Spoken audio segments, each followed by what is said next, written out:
So here I'm talking about the Force and Mass Lab. What we did is we took these hanging masses and we measured them using a force sensor, and then we plotted out the relationship on a graph to see what that would give us. And we can start off for instance with 1,000 grams, and we don't want to use grams, but we want to use kilograms. And so 1,000 grams is approximately exactly 1 kilogram. So we would use 1 kilogram on our graph, and so these are kilograms, and we're measuring mass. And the mass of 1 kilogram is going to give us, so if the mass is 1, that mass is going to give us a reading on our force sensor of approximately negative 9.8 newtons. And so our force sensor is measuring the amount of pull that is pulling downward, because that's the direction that gravity goes. And pulls and pushes are measured in newtons. And so this is negative 9.8. So if we plot that out, will give us a point right there. If we did the same thing with a half a kilogram, that's 500 grams, it would be a half a kilogram. That would give us approximately negative 4.9 newtons. And then of course if we did the same thing with no weight, and we wouldn't really have to really do this, but that should give you 0 newtons. And so I'm going to have 3 points. I'm going to have a point at 0, I have a point at 4.9 and 0.5, and a point at 1 and 9.8. Then if we take the line of best fit, it will show a relationship where we have a slope, and the slope is that relationship, and the relationship is the slope of negative 9.8. And the units of the slope is newtons per kilogram.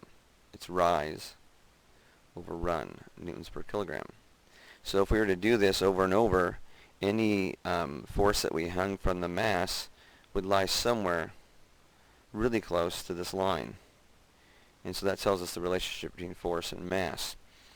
So if we look down here and we ask some questions, what is mass, what is weight, and then we finally can go on to Newton's first law.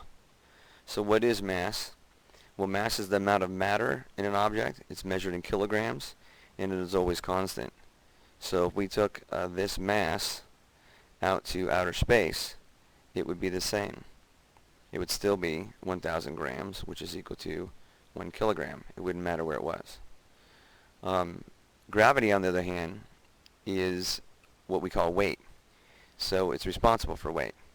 So when we take a look at our relationship here, the y in this relationship is the vertical axis, which is force.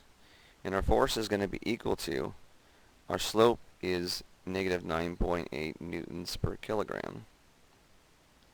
And the x-axis here is going to be mass. And so if we take this and we do it mathematically, if we were to look at 1 kilogram and we were to times that by negative 9.8 newtons per kilogram, that would give us a force of, kilograms would cancel out, and that would give us a force of negative 9.8 newtons. And the negative is saying that gravity is acting downward. So mass is the amount of matter in an object. It's measured in kilograms and is constant. It's the same everywhere.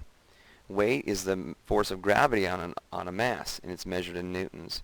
It's going to change depending on your location. Earth is negative 9.8, but the moon is less, and Jupiter is more. In outer space, there's actually gravity out there, but the net gravity is 0 because everything's pulling you in all sorts of directions.